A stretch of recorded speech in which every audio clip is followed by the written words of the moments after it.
Now we are live. Uh-oh. Oh. Hello, world. Hello, good evening, everyone. That's our 10th show.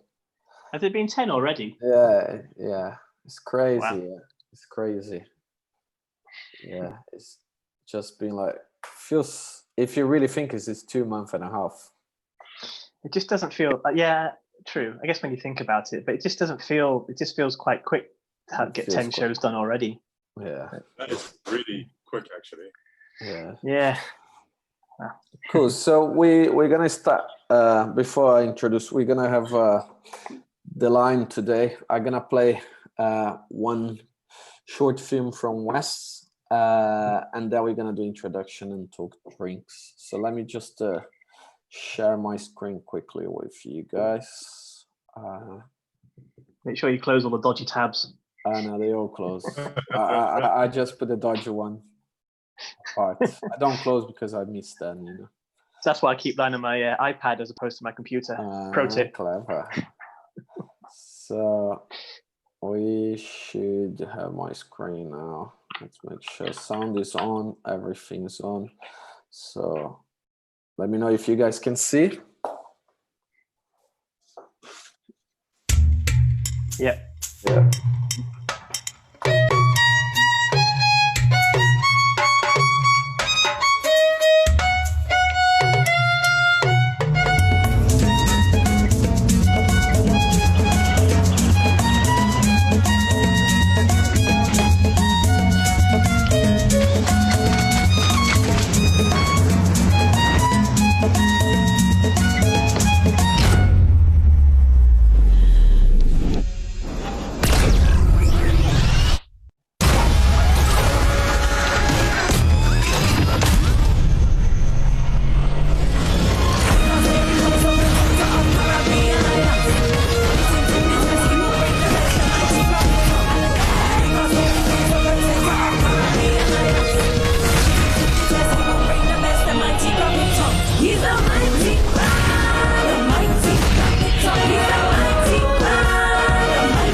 Yeah, nice. I love the car scene is just sick. Awesome. Let me stop here. Cool. That's really nice, man. So let me introduce. Tonight we have Wes is one of the heads of the dragons behind the line. So it just reminded me how many heads had on the Dungeons and Dragons? Well, 6. Oh, in Dungeons and Dragons. Sure. I think it was 4, no? I'm not sure. Are you talking about the animated one or the? Yeah, the animated one. Grow up with. I don't remember now. I Google here. So you guys should do a short film with a dragon with 6 heads. Yeah, that might be our next project. I live there at the tip. That's a lot of line mileage, like drawing dragons, lots of detail. Yeah. I imagine they're quite tricky to animate as well, just because of the way they move. Yeah, especially with 6 heads. I hope I never have to do it. Yeah, you can just direct. Yeah. Cool. So let's. Just get people to me to. What you guys drink? What you drink tonight? You go first, Wes. What am I drinking? Yeah. I'm actually drinking Vimto. I don't really drink, so. That's all right. Keeps it real. Yes. James, you're probably the only one on the alcohol tonight. Sorry. I'm drinking Old Crafty Hen from, I think it's Bury St. Edmunds, Suffolk. Yeah, I'm just having a glass of coconut water. Coconut water? Yeah, I'm just, this show's not doing well for me, you know. I feel like every week, like just before every show, you watch some detox fad video on YouTube. I just tried for drink. 1 week. I just tried for 1 week. It didn't work. Is it going all right? Oh no, I start again. I stop. Is this a Gwyneth Paltrow recommended? Is it? No, I always drink coconut water at home. It's just a common thing in Brazil. You know, we normally have a lot of coconuts. Too tropical, man. Too tropical. Too tropical. I haven't drunk any. I don't think I've had any alcohol for. I've had cider maybe once or twice, but yeah, this whole lockdown I haven't drunk. I mean, I don't really drink anyway, so That's only good. drink when I'm out, so I don't miss. I'm not one of those guys that miss alcohol when it's not So there. you're not gonna be the ones Yeah. gonna save the pubs when they open. No, I'm fine. I saw Yes, a I good, get for that. yeah, I saw a good it's quite tweet. depressing. I saw a It's quite good depressing. tweet. Yeah, carry on. Sorry, this is the problem with time lag, isn't it? It's like, but it's kind of depressing when you see people in the pub like super early, like the first people who get there, and you kind of go past. It's like a like a Weatherspoons or something. It's like, do I want to be like that? Yeah. we need to stop. I think Moderation. Moderation is always good. Everything. Yeah. Cool. So should let's just start with our basic questions. Talk a little bit on the subject of coronavirus. I think we should kind of stop then in the next few shows as well, no? Because coronavirus is not relevant anymore. Or we should wait. Well, it is relevant, but I think we should. I think we should adjust them.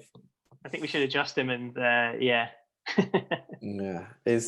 So normally we start the show just asking everyone, just to try and give a little perspective for people watching, how studios or artists being affected by the COVID-19. So if I can ask you, how you guys been through, we've been almost 3 months, I think now, about 3 months in UK. How you guys being affected from the beginning to now? Did you guys had a lot of work or need to lay some people off? We've had actually a lot of work that's like quite a few jobs that's coming that we weren't able to do, because I think one of the bigger things is like, because a lot of live action productions have stopped. Yeah. They're looking for alternatives, and animation is like an alternative. So we've had jobs like that have come through, but we haven't been able to do it. And I mean, there was 2 jobs that we were doing. We started one this week actually, but we're just being very careful about how much we take on, because we haven't actually had the studio and the entire pipeline basically. So we're just being very careful to kind of just see how it works. We haven't even, so the project that we're doing at the moment is quite big, but we haven't got to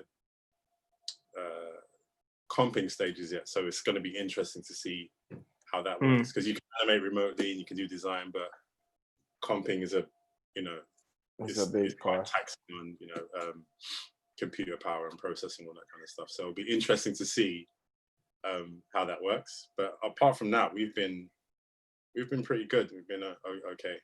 We're all directors are working on different projects, but we've been good. Is your compositor working remotely, or are they back in the studio kind of thing? Because I was just thinking in regards to compositing equipment, all the monitors are set up and calibrated, and if you've got a home computer, the colors can be quite out of whack.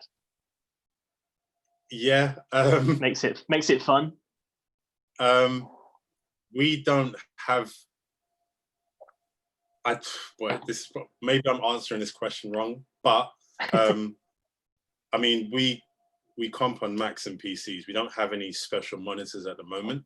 I know some of our machines, we've just sent them off with staff. So anyone that has to work remotely, we've just kind of taken what machines that we have from the studio and then basically let them use it at home. We've got there's a couple people in the studio. So Sam and James goes into the studio every now and then because he has a motorbike, and he rides in. Sam is walking distance from the studio. And then Sky, who's doing some comp work as well, is in the studio. But everyone else, I think, I'm not sure how many compers we've got in this project. I think it's 2 or 3 at the moment, but I could be wrong. It's complicated. Yeah, it is. But I mean, I'm not working on this project, so I don't know exactly what the ins and outs are. I'm just kind of looking in our Slack channel. I'm like, oh, that's really cool. And, putting little emojis now when I see something cool. But yeah, no one's, the studio's like empty. I think people are going to start coming in, but we're just trying to figure out how to do that safely. We've advised everyone, like, if you have to take public transport in, then, you know, just work from home. Like, there's no real need to shoot. I mean, obviously, with that kind of, I don't know, unplanned collaborative thing that you get in a studio when you're just sitting next to someone and they do a sketch, and like, you're not getting that. But in terms of actually doing the work, we're not. I think it's been okay so far. So where are you guys based? Are you guys in Hackney or somewhere East London, aren't you? Yeah, we're in Dalston, the boat Dalston. bar. Yeah. So we've been there, I want to say 3 years. You see, hold on. It's just over 2 years we've been there. Yeah, so we we started off in Nettle House in London Fields, isn't it? Yeah, London Fields. Yeah, that's right. And then we moved from there. We was at ETC for a while, and then we moved from there to Pillbox in Bethnal Green. So that was like showing a No Ghost. So they're like a VR company. Cool. We've worked with and we're friends with. But so we were sharing like quite a small room with them, and then we moved to the Beauvoir. So we had a room, and then as more jobs have come in and we've gotten bigger, we had to get another studio space within the same block. Wow. So we've actually got 2 studios, like 2 rooms now, quite big rooms. So actually, just thinking with COVID and people working remotely, I guess it probably changes your pipeline a little bit. So you don't necessarily have to keep expanding space, but you can expand like virtually. If the pipeline works smoothly, then I guess location of the animator or compositor or whatever is not as essential as people coming into the studio as much. Yeah, I think like the pipeline at the moment, and that's something that, you know, so we have, the partners have regular meetings, like, you know, every Monday we have a meeting like lunchtime, and we've been talking about, we are exploring pipeline options, and like, you know, just things like, for instance, do we continue using TV Paint, or do we move on to Toon Boom, and do we need to retrain ourselves to use that pipeline? Because you know, you can, from what I've been told, you can do more with it. With Toon Boom? Apparently. I mean, I've never used it. I've had someone came to give us a presentation on it, but and there's really, I think there's really interesting things you can do, like from storyboarding straight to animation. Whereas I think the way we're working right now is like every program is kind of separate, and you have to kind of there's no ecosystem. Yeah, exactly. Which is quite tricky. Yeah, I mean, I'm fine with it. I mean, I love drawing in TV Paint. In fact, I started using TV Paint when we did Ninja Rabbit, and I exclusively draw in TV Paint, even just for illustration work, because I just love just how intuitive it is. When you guys are doing Ninja Rabbit, did you use that as a way to learn TV Paint, as an excuse to learn it, kind of thing? Were you like learning on the job, or did you know bits of it beforehand? I learned it on the job. That's quite a risk take, you know. I think that's the best way to learn a program, to be honest. Like, I know anytime I've sat down to try and learn a program, it never works. But if I learn it while I'm doing a project, like by the end of the I guess a paycheck on the line is quite a good motivation as well. Yeah, I mean, yes, but Ninja Rabbit, because that was like a line project. It wasn't like we were working for a client. We were kind of working for ourselves. So you did have that room to experiment a bit. I suppose if it was like a live kind of, you know, a client, it'd be more risk. But even then, it's like, it doesn't take that long, especially because I think when you're learning a program, like anytime I speak to students or anything like that, I'm like, if you're going to learn a program, learn it to do what you want to do rather than trying to do everything, because it doesn't work like that. Like the things that I know how to do in Photoshop or TV Paint are things that benefit me. Whereas if someone was like a compositor or a background artist, they would use it completely different, because you can do things in the program that there's multiple ways to get the same result, if that makes sense. Yeah, there's many ways to skin a cat, especially in Photoshop. Exactly. Yeah. So I think Sam was the only person I think in the team that was using TV Paint, and I think he was trying to convince us for years. We're like, no, Flash is fine, and then I think just by the nature of like the Ninja Rabbit and like the kind of brushes that we wanted to use and stuff, Flash. I mean, I animated most of my scenes in Flash, but then I cleaned it up in TV Paint. Right. Yeah, and after that, yeah. Sorry. And talking about project, running the project, how do you feel about, because you're directing the project with the situation, you know, with everyone online, do you feel it's a lot more hard for you to direct everyone to be on top of them, or, you know, you're missing that vibe in the studio where you can just turn and, you know, give feedback to people, to the animators? Luckily, I'm not directing anything at the moment. Oh, so, I mean, it's always better to have people in the studio when you're directing, because I think it's not just about the work; it's also about the, you know, interpersonal relationships that you have with people. You know, you might do something and finish the scene on that day, and you're like, you know what, everyone, let's go for a drink, or, you know, I mean, something we do at the company, like we would do every Friday, we'd have what we call Pizza Friday. So it kind of started with just the 6 of us and no Ghost when we was at Pillbox, but then as the company grew, we just kind of kept to the tradition of like, just everyone, like, we'll buy lunch for you on Friday, you know, and we just, it's the time for everyone to catch up in a week. So when you're so busy, it's that moment. And then after, I mean, there's always leftover pizza, so we might show what we've done at the end of the week, and everyone's got beers and stuff. And, you know, there's one time a couple of my friends came down to see me at the studio, and we were there, it was Friday, and people were there till like 7:30, 8 o'clock, drinking and working. It's just like, you guys are weird. It's like, it's Friday, why don't you go home? Like, as soon as I finish work at 5, I just want to go home, but you guys are like all hanging out, like, so yeah. But I think, just working together and just working in the same space, things happen, I think, that don't happen remotely. Like, just by a conversation, or someone might do a sketch or do something, oh, that's really cool, and then, you know, you never know, they might start animating something, and then Max might see it and he'll be like, oh, can I comp that? And it's that kind of collaboration that you don't get. I mean, just in terms of production and doing the work, we can do that, but I think that's the thing that's missing. Yeah, it's that whole thing of you know, like you're saying, like, you show someone else and they have like a different take on the same idea, and having that different perspective leads to like interest in new places. You know, and I think there's no amount of Zoom calls and like Discords that you can really get that same atmosphere. And like you're saying, you can do most things, but I think that's one thing that's tricky. Yeah, it's very tricky. You lose the connection, you know, you're losing the exchanging. You know, it's like you said, you know, just to see someone doing something sometimes trig another idea, or trig, you know, something you didn't think before. It's quite nice. As an experiment to see how well you guys all get along together, you could try directing a project solely through memes as feedback, and that's the only medium you can use. I think it'd be awesome. See where it goes. That'd be an interesting project.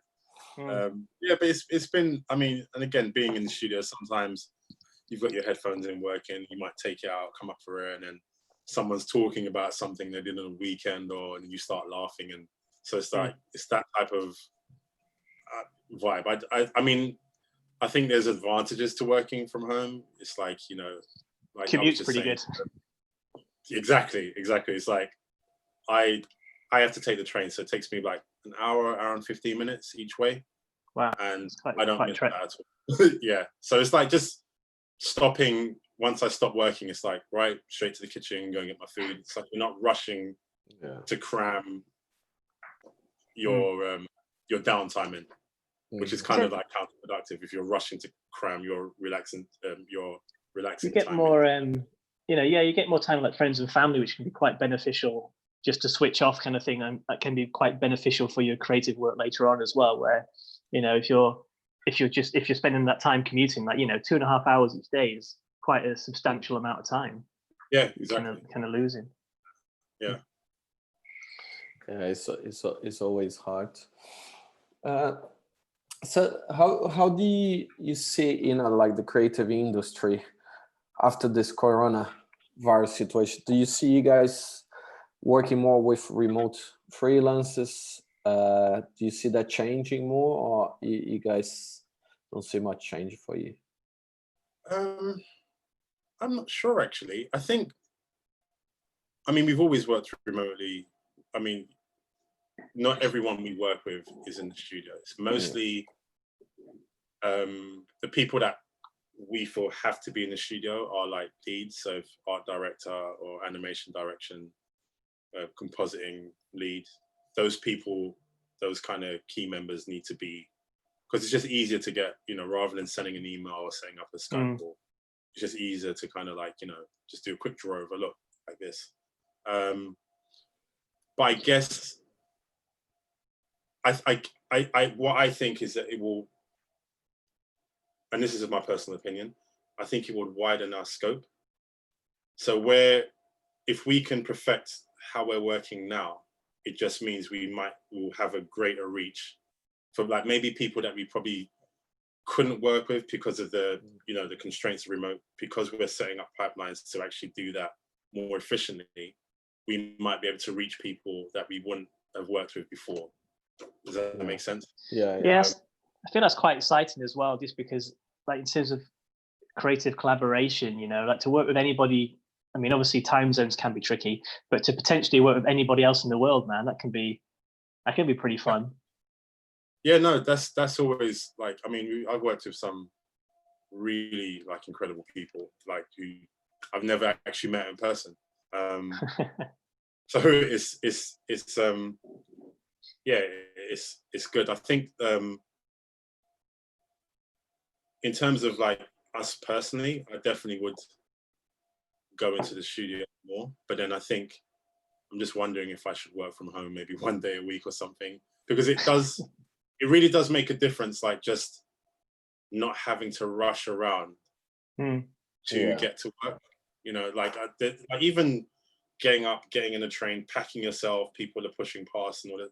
That's quite stressful, I think. So yeah, just like you don't realize it until you're out of it. It's like, oh, I don't have to, you know, like get on a train and, you know, shove myself into like a sardine can to get to work. And like, I used to like a couple of years ago, I used to, you know, work quite a bit in Soho, and just getting that bus route for like an hour and a bit from like East London into Soho on a bus, it's always rammed, and especially if it's summertime and it's just hot and sweaty, half the time it doesn't even reach the bloody destination anyway. You know? Yeah. So not to have that, I'm quite happy with that. Yeah, but then again, a lot of the guys, you know, like again, Sam and Bjorn and Tim. I don't know if Tim's been in the studio since, but they can get there like walking distance. It's quite walking, yeah, that's quite good. Just to get up and walk, you know.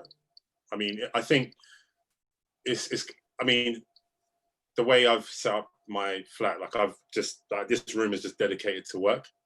I think if I didn't have that, I would go crazy. I like to separate my spaces. I'm lucky that I can do that.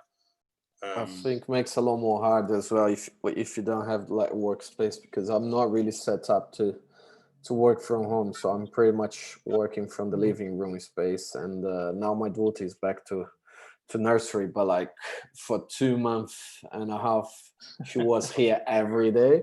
So every Zoom call she needs to come and to say hello to people. That part is easy, you know, but in the beginning it was quite hard because she didn't get and understand as well. Man, I can imagine it's like the myself, you know.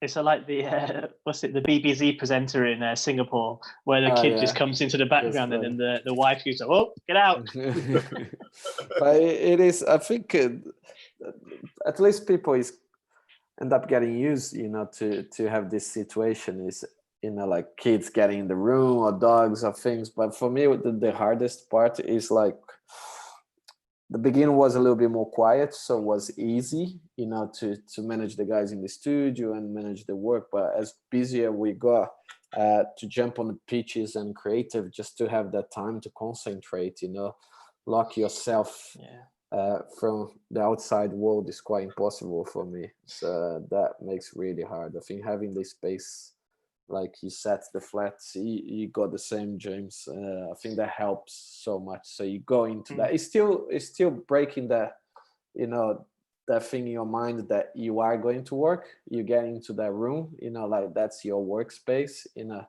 for me, I just come into the living room and that's my work. So and that's a real issue living in living in a major city as well, where you know, space is so expensive. Like to have a spare room is incredibly costly at the end of the day, to have that like a workspace. That's why I live an hour and 15 minutes away from central London. Yeah, you have to weigh up your pros and cons, don't you? Like one of our friends, Chris Sayer, he's a really good animator and designer, but he lives in Northampton, but works a lot in London, and his commute is like an hour and a half each way or something, if not a bit longer.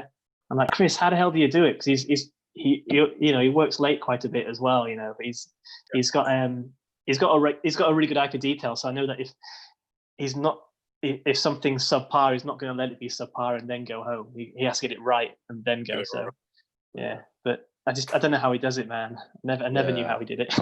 Yeah, I think just having that separation, I think, is important.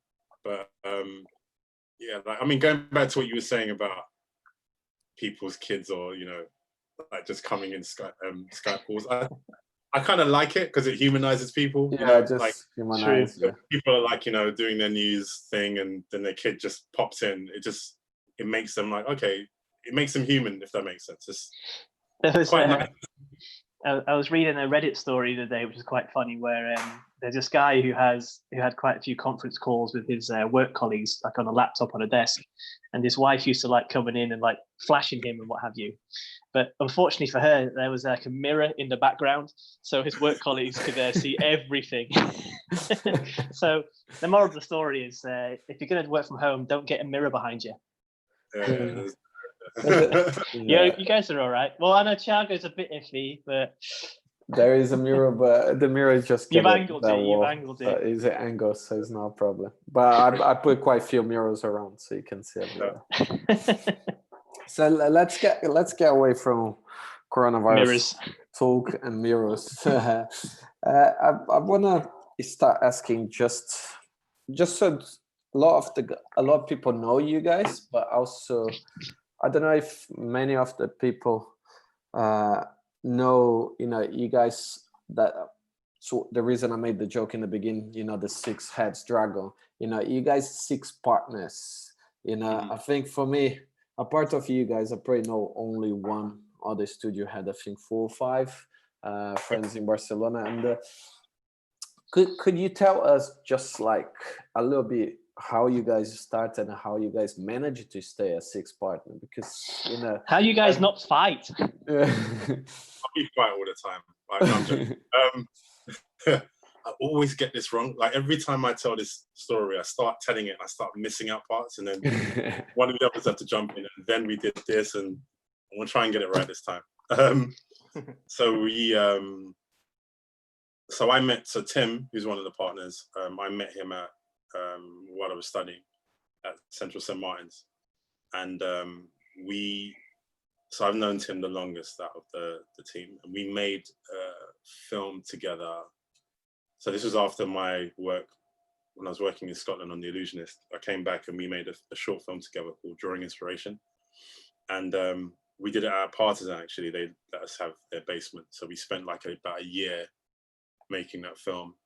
And after we made that film, we kind of naively just went around to like different studios in London, like, yeah, we want to be a director. Here you go, there's our film. It's like, kind of doesn't work like that. But once that happened, I mean, I started working at Nexus, and then Tim was working elsewhere. I think he did a couple of jobs at Partisan still, and then that's where he met Sam, Bjorn, and I think he met James there as well. and they were doing this project. I can't remember the name of the project now, but they were working on a project. And at the time, I think Sam was looking, because Sam already had a studio space. I think it was somewhere in Shoreditch, but I can't remember. But he was looking for a studio space, so he just kind of said to the guys like, "Oh, you know, I'm looking for a studio space. Do you want to like kind of share with me," sort of thing. So fast forward a bit, we all started sharing the studio space together in Nettle House. We weren't actually a company or even a collective. We were just like a group of 6 guys just working in a studio. And Sam and Bjorn were working on their film, Everything I Could See From Here. And the rest of us was just doing freelance work. So I was doing some freelance work for Studio Soy in Germany.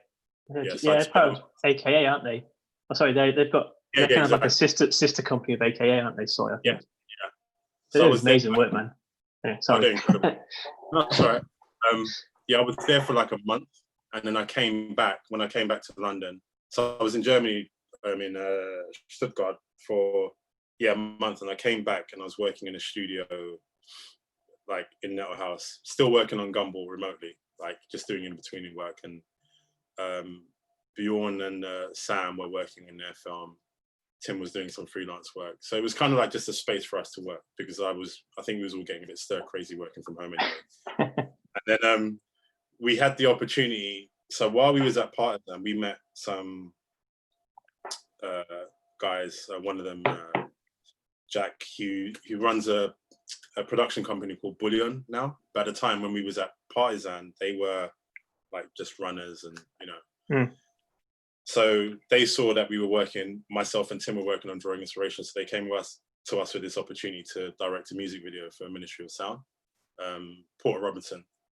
So they asked me and Tim if we wanted to direct it. We're like, sure. And the other guys had just been finishing up what they were doing and Everything I Could See From Here. So we were like, you know, you guys aren't doing anything. Can we hire you to work on this project? And yeah, sure. So that was our first, even though we did, like Tim and myself did some shots on Everything I Could See From Here, that was actually our first real project working together as a team. Wow. And we had it was such a good, I mean, I'm like just working with these incredible people, and it's like, it was just such a good working relationship. We were like, we worked really hard on that project, like late nights, weekends, and just pushing it. But the people make all the difference. They make it all right. You know, like you don't really mind working late if you're hanging out with good folks. Yeah, and we had the energy to do it, and you know, it's not something that we like doing now. It's not something we really try to encourage, but finish at 6. Bye bye. Yeah, we weren't. I don't think we were very business minded. It was just kind of like 6 guys. We love animation. We've all got a certain amount of experience between us. It's just cool. So we did that, and I think it was just such a good working relationship, like a good vibe. We all had different strengths that complemented each other. Yeah, that's good. We decided to let's just consolidate our portfolio.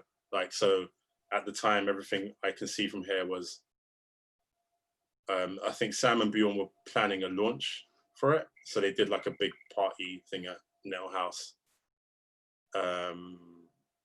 Then we released our music video under the Line banner. So we came up with the name, The Line. I mean, we had about, I don't know, there's a Google sheet somewhere on the internet with all the different names that we were going to choose. What's the deep philosophical meaning behind The Line? I wasn't even part of this conversation, actually. They were in the studio and they were like, we were trying to choose a name. So like we had some, I can't remember any now, but we had some really outlandish names. But then I think Sam must have said like, oh, you know, this is how the story was told to me. It was like, Sam must have said, oh, let's just, look, I think we need to draw a line under this. Or someone said, we need to put a line through this conversation. And then Sam was like, how about the line? And everyone was like, yeah, that's good. I remember them calling me like, yeah, we've chosen a name. What do you think? I'm like, yeah, I like it. Let's do it.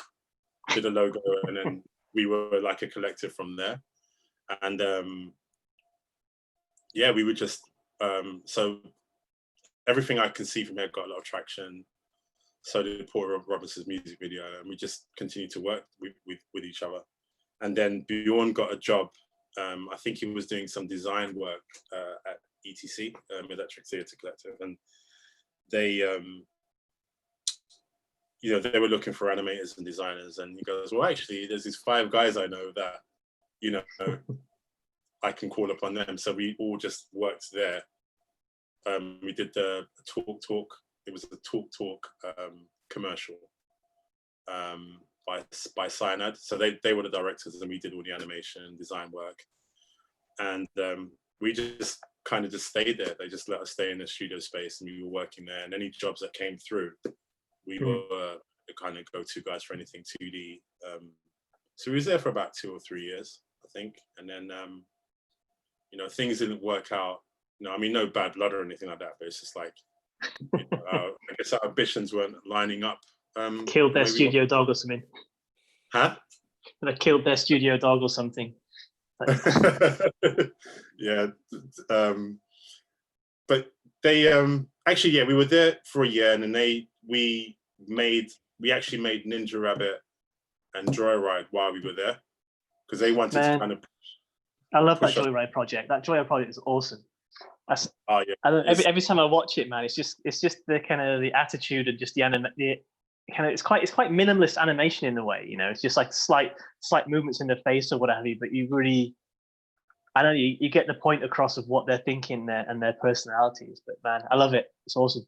Yeah, I think that's what we do. We try to, because we know, just through our experience, like we know we can't do super full spa, Disney animation, everything fluid. It's just not enough time. So you just have to find ways of. That's why I look at a lot of Japanese animation, because they just find a way of economically kind of putting things across. And when they really need to put in, animation line mileage, they choose their battles. So the in between bits are almost staccato animation in a way. It's basically just pose to pose, and then now, like you're saying, like now we need to have some fluid animation, and then it's like pose to pose to pose.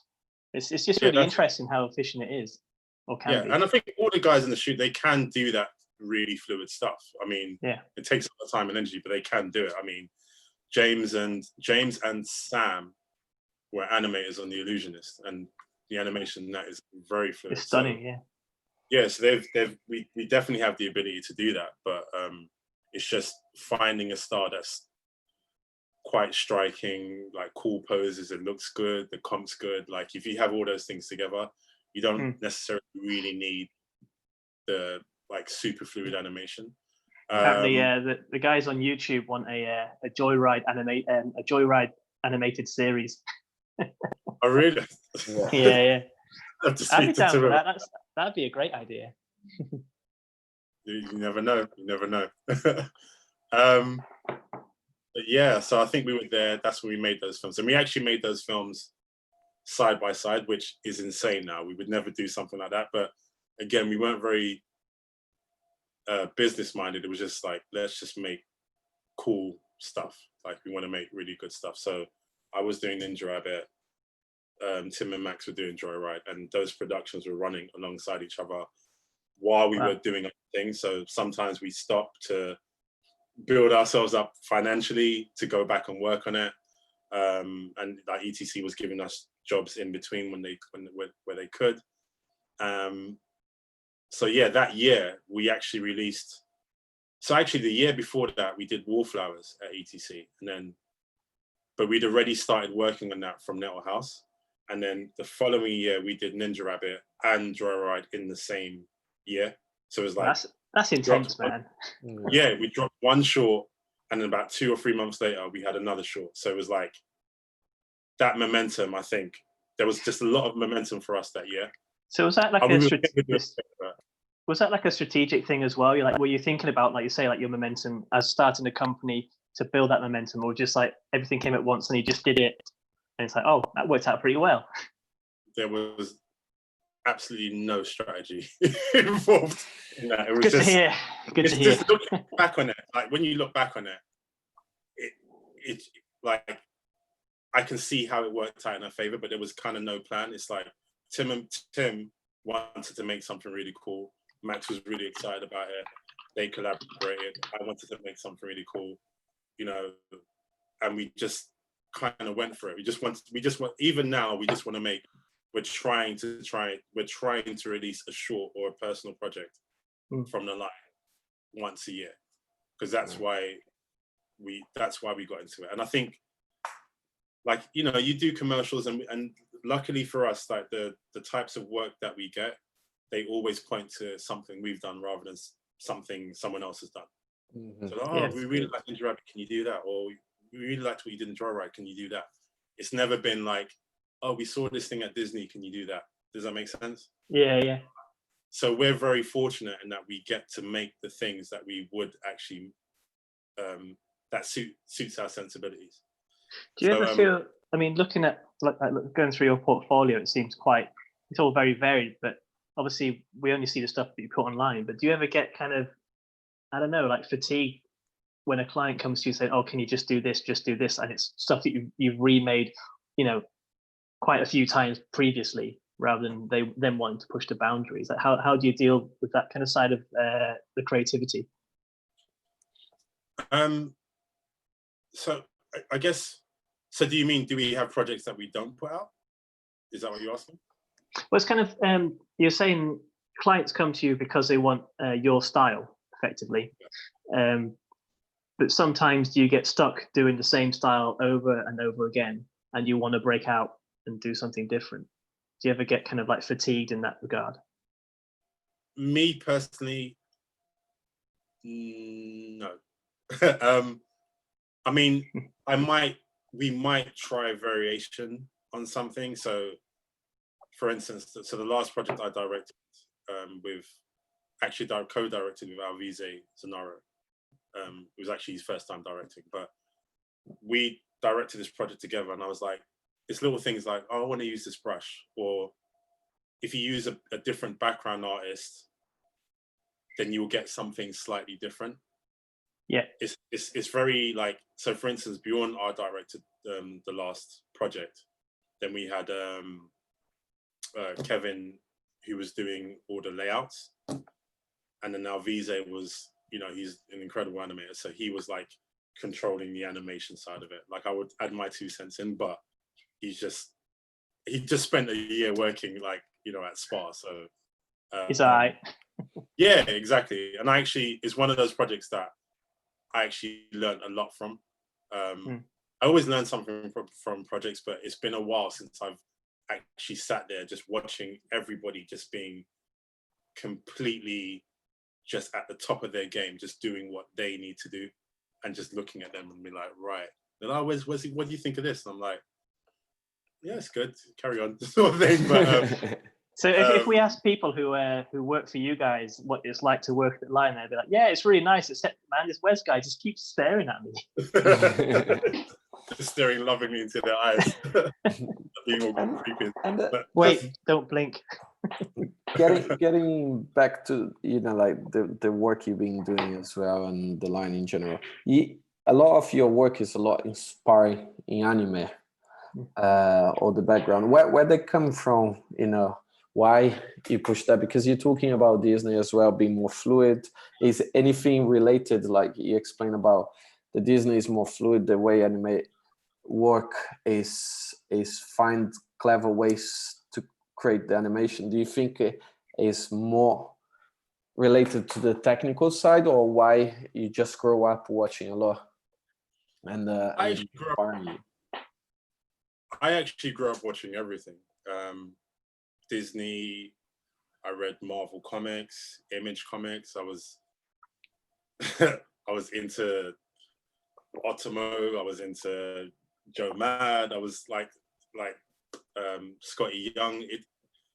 It didn't matter. I'd always pick up something from somewhere. I think even animes, like I wouldn't necessarily say that what I do is kind of, I think it's Japanese influence, but I don't look at it and think this is, at least in my eyes, I don't look at it and think like this is a complete anime, like Japanese sort of thing. Yeah. But I think you have your own spin on it, kind of thing, like your own imprint. Yeah, there's something I can't completely see what that is, but I know it doesn't feel like when I look at my stuff and then I put it next to Ghibli or something like that. I don't think they're the same. I can see the influences, but I don't think that's just me personally. Man, But, I learned a long time ago not to put anything next to Ghibli. It's just depressing. It's depressing, man. But I think it's what makes you better. Like I've always been like that. Like, not that I'm saying I'm anywhere near their level or anywhere near Otomo or Akira Toriyama. All my like heroes, I don't think I'm there. But I always, even when I was younger, I would draw something and I'd have their comic book or I'd have a Disney thing in the background, and I'd constantly be comparing myself to them. It's very depressing, but it stops you from getting complacent, I suppose, because there's always someone better than you. Maybe I'm being too hard on myself, but no, I think that's a good way to look at things. There always is somebody better than you.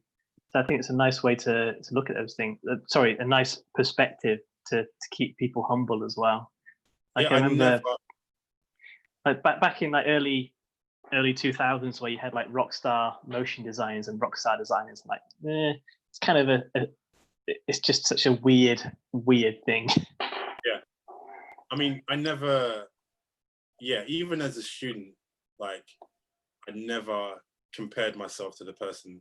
Don't get me wrong, it's not like I didn't look at their work and, oh, that's amazing, how do you do that? But it was always someone that was just way out of my league. I always compared my work. That can be a little bit destructive in a way, because you start to become a bit isolated and not share your work with anyone because you don't think it's that good. So you do have to have a balanced perspective. But yeah, I was always like looking at like, oh, Lottimer, look at the way he does buildings, or like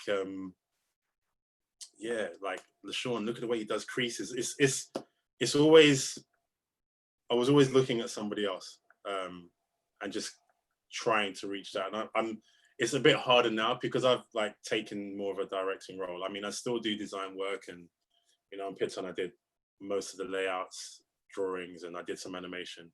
But actually, I find that now that I'm directing more, my animation design output is slowing down a bit because I'm not doing it constantly.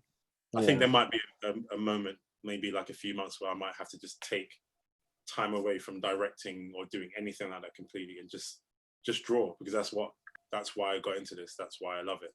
And if I'm not getting better, I start feeling frustrated. So it's just like muscles, if you don't use them, you lose them. Yeah, exactly. But I mean, like it's kind of it feels like it's a bit of a downside of becoming like a bigger, more successful studio as someone who helps run the company. You can't help but have to take a more direction role kind of thing, as opposed to like getting in with it all the time. And it feels like a bit of a, I don't know, it's a tricky thing to balance. There's definitely a trade-off, but I think the guys, I mean, there's a lot of time that has been put into like just building the company, making sure, I mean, Sam has been directing stuff or, doing certain projects that he probably, while he enjoyed it, he wants to kind of make his own things as well. But he's like, he spent the first maybe year or two, like doing projects that helped the company, gain traction financially, so we can do these personal projects. I mean, we've all made sacrifices at different points in the trajectory of the company, and it's just something that I guess you have to do, and it's like you find a way to deal with it. But then if one of us turned around and said, oh, I'm a bit burnt out, I need 3 months just to do my own thing, or that's just a conversation, because we're all artists first, we're all animators first. And I think that is one of the things that like I love about my company, is that yes, James handles production and like EPing. So for instance, one of the animators that we had, when we was doing Gorillas, like it was getting really tight, and then James is all like, he's always EPing and doing the client facing stuff, and then it just got really tight, and like, James, we need your help to kind of animate or do some. He's like, yeah, sure. And he just jumped on the computer, started doing it. And one of the animators said to me, I didn't know James could I didn't know he could animate. Like, what's he doing? Like, yeah, we're all like, you know, we can all do it. It's just, which is why I guess the culture in our company, we have an understanding of the people. We have a very, very deep understanding of the people that work for us. We understand what it's like to sit there for hours and drawing, and I think that's why we try to make our environment very comfortable for that's a good thing as well. You know, like I was making a joke in the beginning, you know, how you guys being six together, you know, and you guys can still alive, you know, without killing each other, with each one having their opinion. But in the same way, it's like what you're saying, that helps quite a lot on the environment as well, you know, because you guys can jump in and out, and if someone is burning out, you know, it's easy for one take a little bit of the time and work, you know, in something personal. When you like company with one owner or like maybe two, you know, it's quite hard. One person takes a little bit of the time and shift, you know, getting back on the personal project. That is a good point as well. But what Thiago is saying is that he needs 5 friends to help him.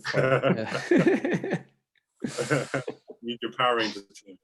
Yeah. No, but we I think again we're doing this. I think if we stop loving it or stop enjoying it, then, you know, we've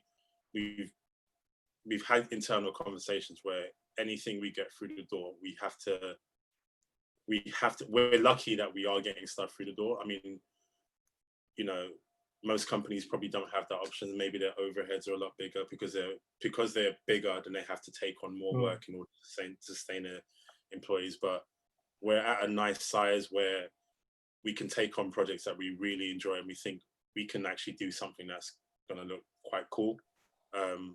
I don't think I've directed since actually starting the company, apart from one project. I don't think I've directed anything that was just emotionally draining, where you're like, you know, you're arguing with the client, not arguing obviously, but like intensely debating. Yeah, and the clients say, no, I think we should do this. You're like, that doesn't look right. It won't look good. No, I think it will look good. And I've only had that once.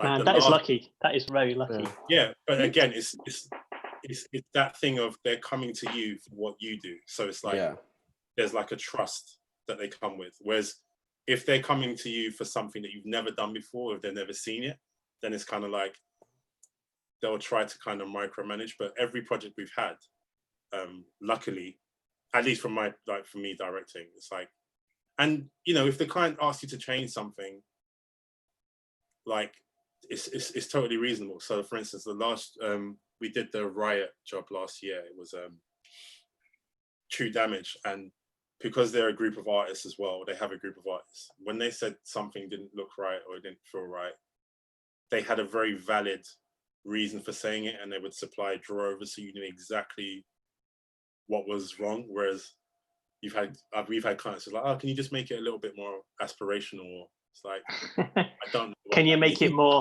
buzzword? Yeah, insert buzzword. So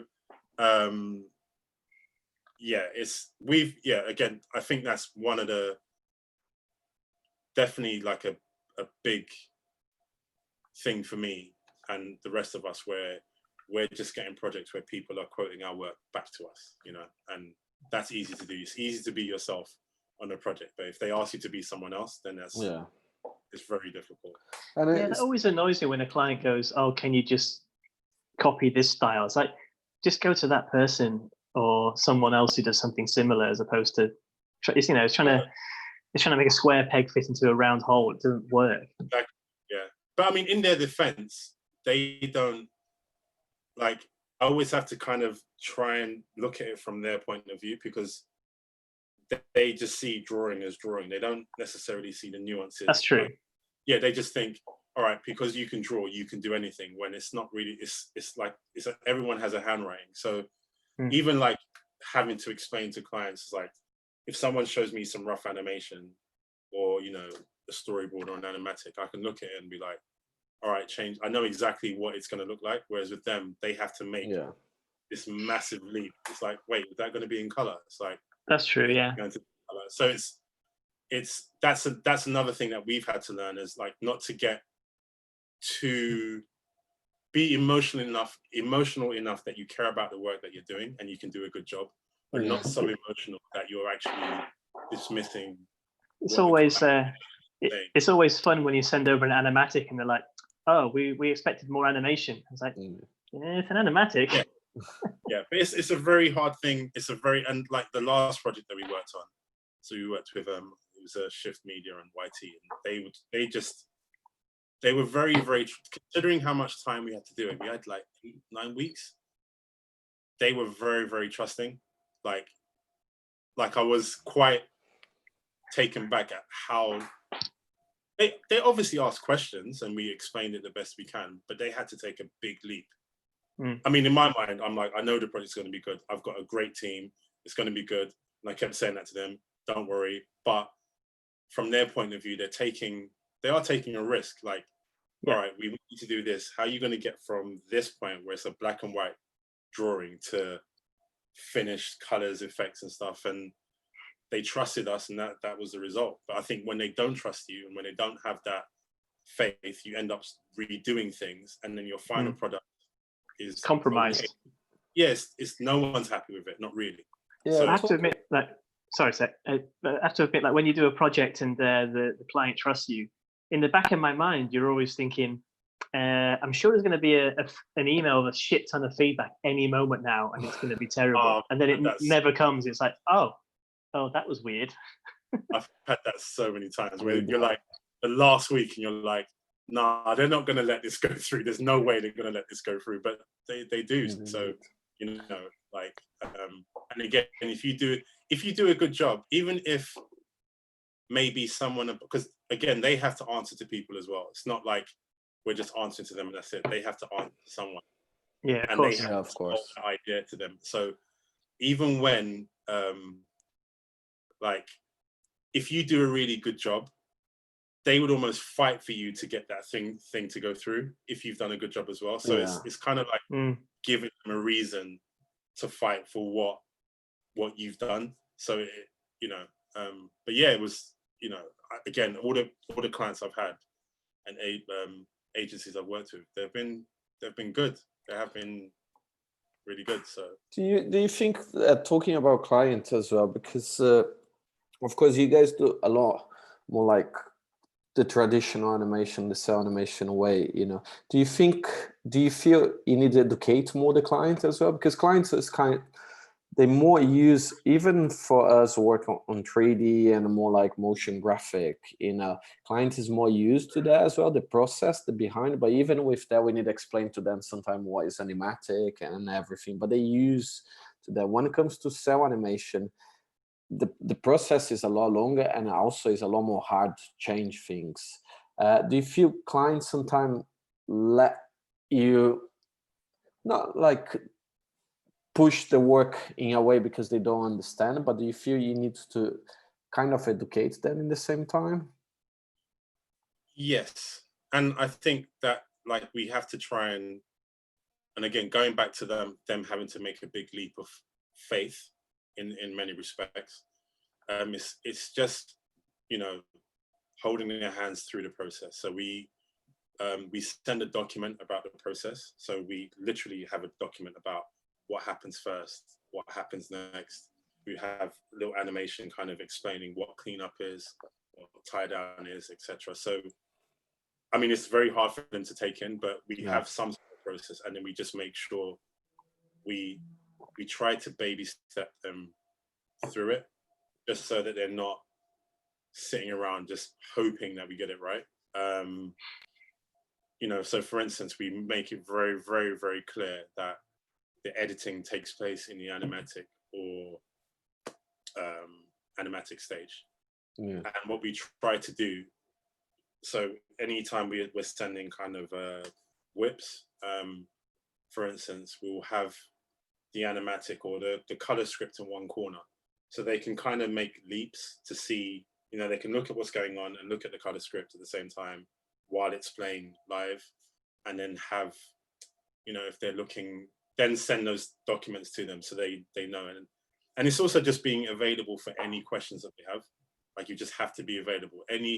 Even if it sounds ridiculous to you, or you know, to them it's like it's a genuine question. You just have to be able to answer it. So you know, and I think obviously if you have a client and they have done it a couple of times, the questions are less. And I'm the same. Like when it comes to music and sound.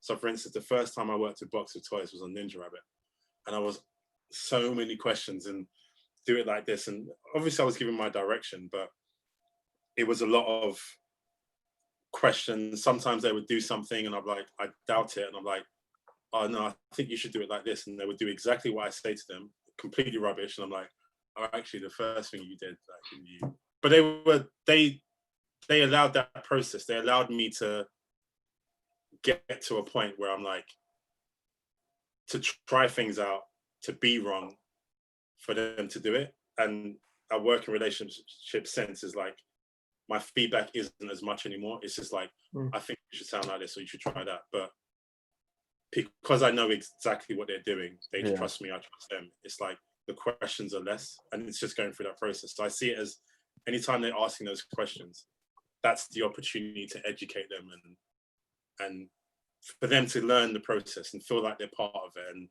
you know, because when they see what you're doing, it's like they're shocked. They're like, oh wow, we didn't think it was going to be, you know, we didn't think you were going to deliver to this level, or we didn't expect this. And it was like, it's supposed to be a fun process, really. It's not supposed to be like stressful for them. So any way we can relieve their stress by just talking them through it and just making sure that they feel comfortable and they feel confident in what we're doing. Educating them and make them feel part is always helps quite a lot, no? Because they feel quite part of the project. How long took the YT project for you guys? That was I think it was 8 weeks, 8 or 9 weeks. Fuck, yeah. That was a really, was really tight. It was tight, but not because, again, the client wasn't getting us to do retakes or second guessing everything we were doing. It was quite easy to get things through. And then also, again, the team that we had on that, like, they were just, every person in that team, everyone was just on it. Like, so Alvise it was the first time he directed something. And Samia, who's a producer at the line now, it was the first time she fully produced something by herself. And then that's the other thing as well, like, because it was her first time, she was so like, just switched on and just learning everything she could while making everybody feel comfortable on the team as well. So yeah, it was such a fun project. It actually was the closest I've come to in a while, making a personal project. Like when we started doing Ninja Rabbit. It had that project's sick. Yeah, it's so good, so good. So, yeah, when I saw that ISO project on I think it was just like playing on YouTube. I'm like, shit, man, that style looks a lot like the line. And but also, I was just surprised that they went with something along those lines as well. Like, oh, there's a product here somewhere. Oh, it's a bike. Okay. Yeah. Everyone's shocked when they see the bike at the end. It's like what you said. But it makes you remember it. It makes you remember it. Yeah. A short film. Yeah, and I think like so Andy, he's the one of the creative director at YT. Like he's really into anime, so he just knows. He just knows anime. Like he sent some designs over like that he did, like just giving an idea of what he wanted, and I was like, do you mind if I mean, he had a really good basis to start with, to be honest. And if he wanted to do what he did, then I could have translated exactly what he did, and I think it would have been fine. He was open to us just kind of pushing it, like, you know, trying this out, trying that out. And he was just like, even from the pitch, he was like, I added, so the designs I did in the pitch, he was like, wait, you're going to do more design than this? Like, I thought this was, I'm like, no, I want to push it a bit more. And he's like, fine, go for it. So again, that trust and like seeing your work and like, right, I've seen his work, I've seen their work, I trust them, I'm going to just let them go for it and pull them back when we needed to be pulled back, or, you know, certain things that we needed to hit, certain beats, and you know, but it was just, again, it was a collaboration, and they just trusted us to kind of deliver that vision. I'm gonna put money on he's got like some kind of like life-size waifu pillow. I should ask him actually. Yeah, I just love that project. It's so good. Yeah, Oh, it feels quite a personal project, you know. It's a personal project. Oh, but there's a bike at the end. Yeah. It was really good. It was like everybody had a lot of fun in it, and you know, like they just really pushed themselves to. And that's the thing. You've got people in a team where one person's doing something really good, and they'll look over their shoulder. You're like, right, he's doing really good. I'm gonna push it, and then they look back over. So it's like a kind of feed off each other, and it just feeds into the project, you know. So yeah, it was a lot of fun. There's a question on YouTube from Guy who says, how do you see traditional animation becoming a trend nowadays? Why do you think this is happening, especially in the motion graphics industry? Why do I think it's becoming a trend? It feels like it's a bit of a bit of a cycle, really. Like everything that's old becomes new, and you know, it's just And I think it's more accessible as well nowadays, no? It's true. It's more accessible, but to do it well is difficult, and it's you know, to have that time to draw frames, I think, you know, it's very time consuming. I think a lot of people just enjoy doing it. I mean, a lot of people watch anime, they watch Japanese animation. And it's like, I mean, there's a lot of, not everything that comes out of Japan is amazing, but there's a lot of really cool shows out there. And I think people grow up watching that and they try to emulate it through drawing, and, you know, so I think, and yeah, it does go, I remember there was a period where it was like all about CG animation, you know, when the first Final Fantasy movie came out, and it was all about... Man, that looked amazing when it came out, but if you watch it now, it's like, yeah, you can get better in real time. Yeah. I mean, I enjoyed it. I mean, a lot of people are like, oh, Uncanny Valley, and they look like they're dead. But I'm like, well, I'm not looking at them that they're alive. I'm just watching the film. I like, something my brother like always would say to me is like, because every time I'd watch something, I'd always like analyze it. Like, this is not good. And he's like, can't you just switch off and enjoy the film? Like, not everything needs to be analyzed. Not everything is like work. So I think anytime I watch something, I try to leave my director brain, turn it off. I might turn it back on if I watch it again, but I turn it off and just watch it and enjoy it. Do you reckon we'll go through like some kind of weird second renaissance where shit 3D is okay? So you remember Reboot, TV show called Reboot, the kids show, where it's like really terrible 3D. But you know, maybe in like 3 or 4 years' time, it's like, oh damn, that shit's that's pretty good. It's going to realistic. Edgy. Now. It's like East London, man. It's East London. That would be interesting. I mean, I think the technology has moved so fast now. It's like, even now if it's ironic.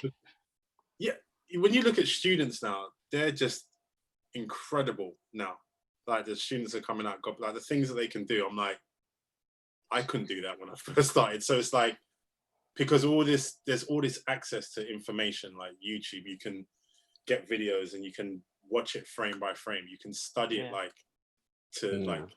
every frame, picture perfectly and stuff. So just the access to that information is just making everyone better. And that's the way it should be. Like, you know, people coming up should be a lot better than I am. They don't necessarily have the experience, but even that, you know, you work in the industry for a year or two and that experience is there. I don't believe in this kind of gatekeeper mentality where it's like, right, I'm at the top and I stay here and stuff. It's like, no, it's like people will come up, you try and bring them up, they push you to do better, but ultimately you get older, you know, the things that worked for you maybe 10 years ago doesn't work as well now because someone's found a completely different way of doing it. It's like you were saying earlier. Interesting to me. It's like you're saying earlier, you kind of play to your strengths, don't you? And if someone's strength is like the directing side, then that's where you get on board the younger, the whippersnappers who are better at making stuff or have new ideas. And that's where you get your great collaborative. Yeah. No, I mean, there's so many things. Like there was a guy that we were working with actually. He was a whippersnapper. Maybe not now, but yeah, Nathan Otano. He did he was interning with us, and he did some TV Paint scripts, which I still use to this day. Like just things for exporting, all that kind of stuff. Like, oh, cool. And it's like, you know, they're in school, they're hungry, they're learning things and picking apart programs and doing stuff that just benefits the industry. So it's like, yeah, always welcome. I feel like the kids coming out of schools nowadays are, you know, when they get taught, like, well, I don't know exactly about the curriculum, but you know, taught like programming or what have you. It's like you're producing like generations of Neos, where it's like, oh, I just code that for you. Okay, cool. Now you can do it. It's like, damn, shit, man, I can't do an expression. It's yeah, and I think a lot of people, especially if they're like they've been animating for years, they like, some people feel threatened by it, but I'm like, no, it's like that. It just makes the industry better, as far as I'm concerned. It's like if you can work with people like that, give them the opportunities. Like you know, like I always believe in, like, I don't care if you've been working for 10 years or a year. If you're good, you're good. It's like, right, you can be a lead animator in that project. You know what I mean? It's like, yeah, I always, like, we always try to give people opportunities, and it hasn't really failed us so far. Like, if someone's just out of school and they're really good, I mean, you might have to they might be a bit slightly high maintenance at the beginning, where, you know, you're showing them the ropes and stuff, but that's only because they're in a kind of professional environment, they're not in school. But then once they get through that, well, they probably just want the armbands on kind of thing, don't they? Just want a bit of, oh, I'm definitely doing it right. You know what I mean? Like the stabilizers. Yeah. But we encourage them through it. Like, I remember, like, so the shot that he was talking about in Pitson, for instance, like, we had an intern actually did that shot. Wow. Maxime. I wanted to do it, but just because of my schedule directing plus doing everything else, like, a producer was like, look, you won't have time to do this. I think you should give this to Maxime. I was like, okay, cool. And you sure it was like, mate, you're shit. They're better. But she was like, she gave it to him, and I said to him, right, you're gonna have to animate this car, but you have to do it 2D. And he's looking at me like, I said, I'll make sure that the person inside is driving and you can. And he was kind of like, he was really nervous about it. And I'm like, look, man, you can do this. And he smashed it. And the thing is, where he thought maybe he would have struggled with it before, now that he's done it, it's just made him a better animator. Like, he's incredible. He was incredible as it was, but it's like just giving people those opportunities to, like, do something that they can't do, and they probably would have never tackled before. It's having that confidence too. Like, yeah. And having, obviously, like, you guys around him, like, having that confidence just to go, hey, can you check this out? Is that all right? Like, yeah, man, it was great. I think that's actually another thing that COVID can't really sort out if you're working remotely, is like having that reassurance from asking the people around you if something looks good, or what other people's fresh perspective is. Yeah, and I think that's the thing about animation. It's collaborative. It's like a lot of the animation I've done, or other people have done, is usually really good because someone has pointed something out in it, where they've been like, you know what, I think you can push this pose, or, you know, how about if you push this? Or like, there's one time I was doing something, I think it was in the War Groove, and I was animating, it was with a giant, and he chops down his sword, and I was trying to do something with his arm, and I couldn't get it right, and he was just flopping about the place. And then Max walked over, and Max isn't an animator, but he walked over, he was like, why don't you just leave it down for this frame?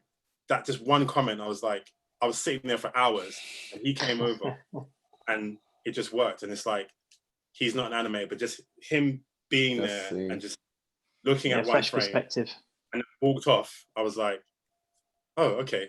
And, you know, I think that's what it's about. When you're animating in a team, you're not doing it alone. So yeah, it's scary to kind of take a big scene, but actually there's people around you to kind of help you, you know. Talk about opportunity. Like, just getting to the subject, you really said, you know, you guys like give opportunities to everyone.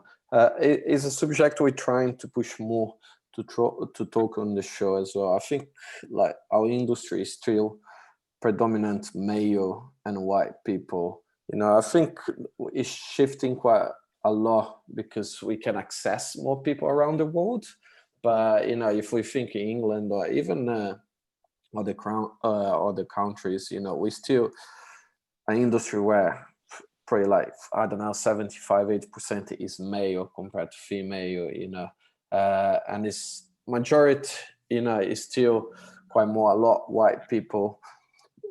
How I just want to try bring your experience, you grow up on the industry, if you feel any kind of racist, and also how we, if you have advices we could try to bring on the conversation, how can we try help minority, on our industry, just to help people give more opportunity as well. That's a really hard, that is something that we as a company we're trying to answer. One of the things that we've done, so we myself and Tim Bjorn and Mo Federer, we did like a talk, and we put it out online. It was just like a conversation like this. Yeah, it's on the Instagram, no?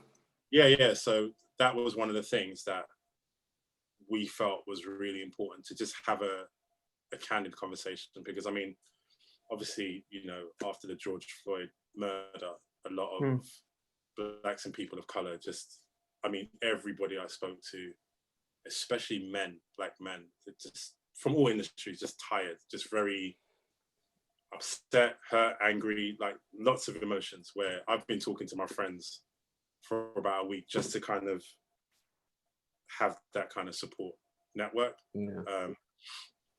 But I think at the line, we just had honest conversations about it. And I think that's the first thing that you can do. It's like, why is this happening? Why do people feel that way? What is racism? What is implicit bias? Like, do you have it? Do I have it? And I mean, it's strange because one of the things I was saying to, I don't know if I said it on the video, I haven't watched the video since, but I think when you point at people and say you're this and you're that, they instantly become defensive. Yeah. So I think it's about talking about it from the perspective of being a human being. Like, if you live in a society where you're surrounded by screens, newspapers, media, whatever it is, you're going to be influenced whether you like it or not. That's just the way it goes. Yeah. I can have an implicit bias.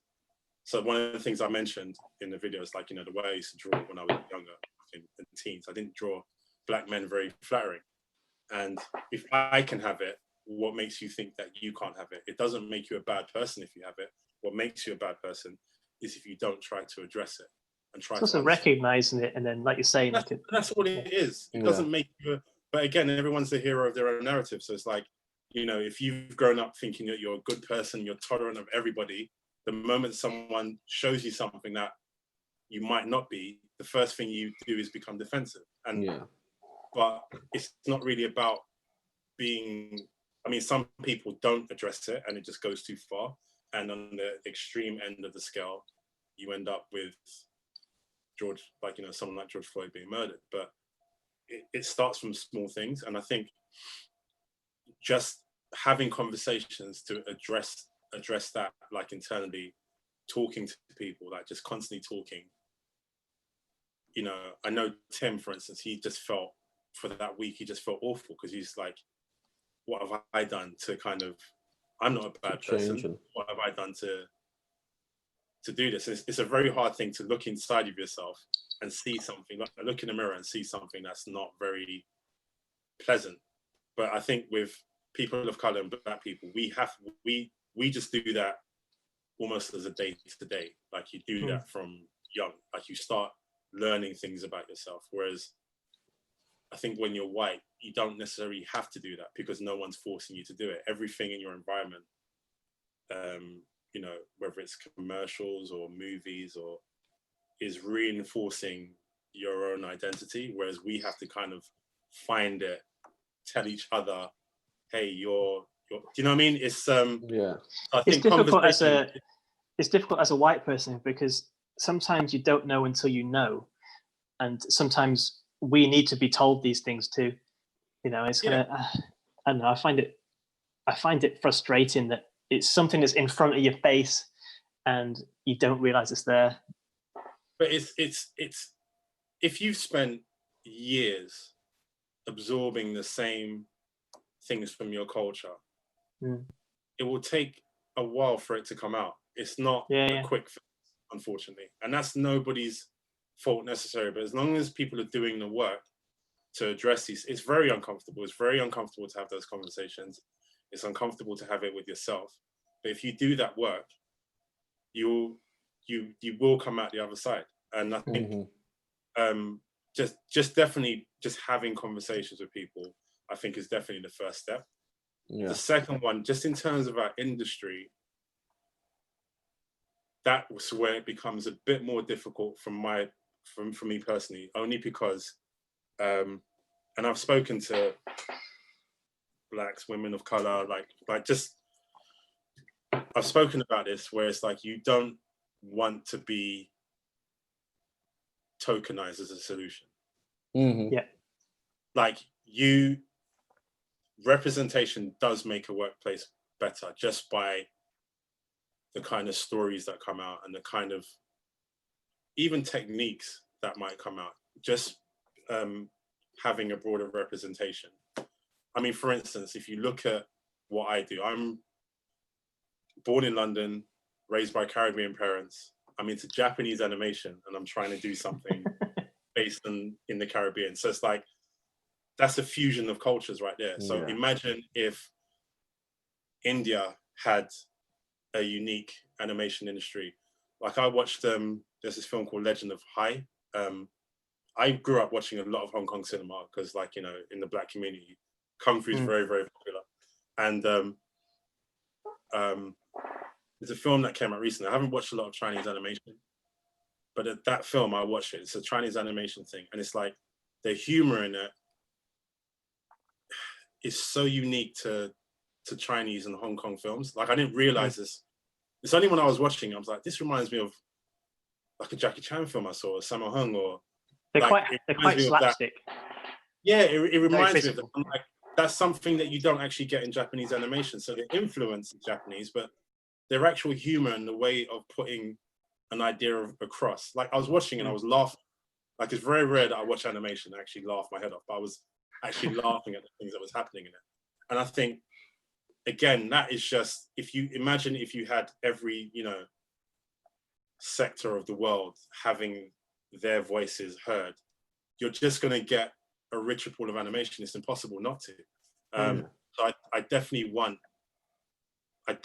think representation is important. How you do it is the harder thing. We spoke about, like, so for instance, you hire based on proximity. So just for instance, the line just being, you know, 6 guys running a studio.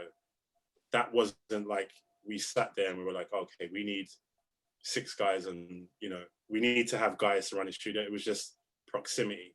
We worked together for about 2 years in the studio before we decided to become a company. Now, outside looking in, you might think, oh, it's just 6 guys doing that. Like, why didn't they let any women in? But that's not the case. I was even speaking to a family member, and he thought he thought that the other 5 started the company, or they just started, and they got me on board to kind of just so they can have the Black person in the team. But that's a subconscious bias, isn't it? But again, and I'm like, you know what? I said, first of all, let me correct you. We started the company together. We all put like the same amount of money in. But why did you think that?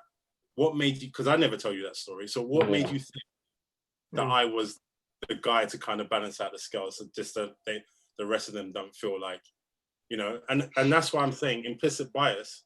It does affect everyone. It's not just white people. It's everybody. And I think once people can recognize that, and again, me being Black, I've had to deal with that from a young age and like question myself about certain things. Why do we say, there's certain things I just won't say, like, you know, like there's certain idioms that maybe Black people use that I just won't say because I don't want to reinforce an idea about myself and my people. So,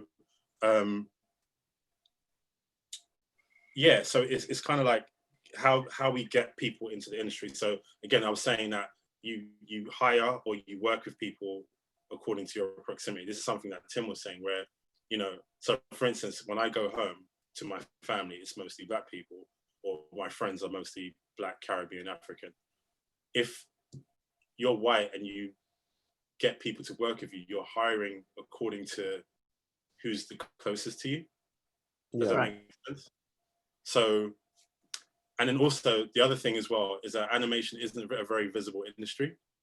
When I grew up, I didn't know that this industry really existed. I knew there was cartoons and stuff out there, but I didn't actually know that it was a viable career path. So one of the things we're thinking of is, you know, just being more visible. I mean, even me talking to you guys today is just my effort of being more visible. I don't know if I'm going to have solutions, but just me being present, being, you know, a Black company owner, doing animation and stuff, just lets people know it's like, no, you actually can do it. It's not just for the select few.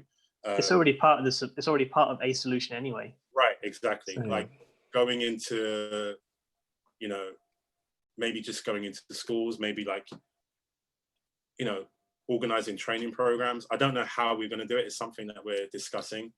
I think schools and universities are a good idea, because I do think like a lot of it starts with education, because we're talking to Aaron Sarofsky a few weeks ago, and there's a similar thing with more females in the animation industry. But how do we get that? And I do think a lot of it is to do with getting people into the universities and into the education, almost into the pipeline to get into the animation industry. I think, but that's got its own set of difficulties too.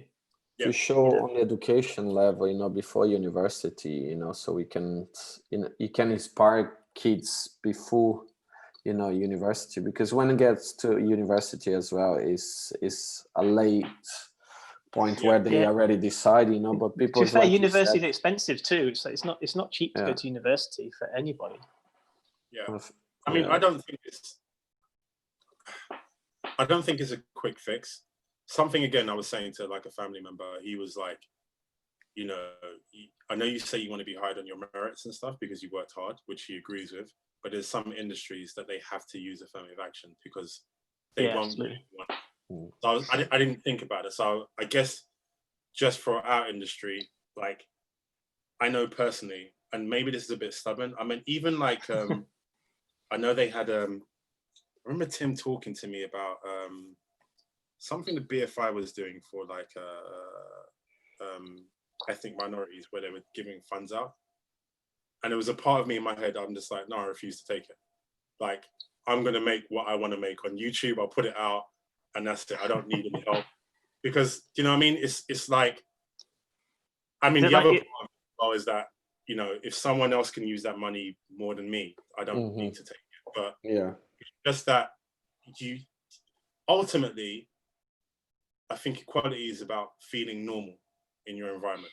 That's all it is. So anything I do, I think it's self-supporting as well. Like if somebody wants to hand out money to someone, I think I'm in a similar mindset where it's like, look, it makes me want to do it myself. And it's almost like you're proving your own self-worth, I would say. Yeah, I think, because I, sorry.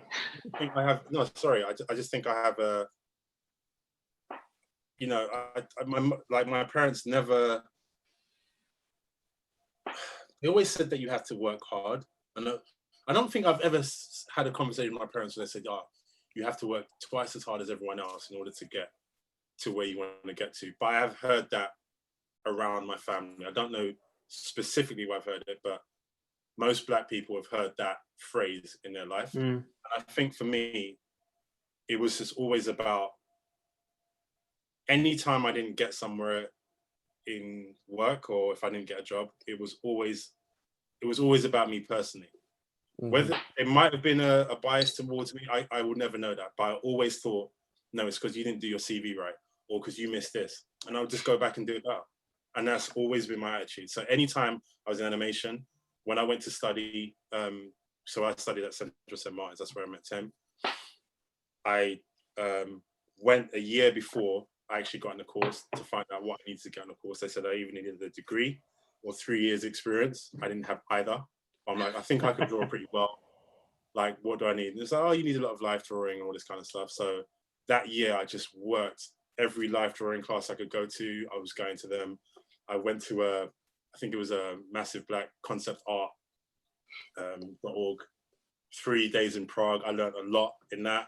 I just went for it. So by the time I came to my interview, I'm like, if you're turning me away, it's because there's no space. But it's not because of my work.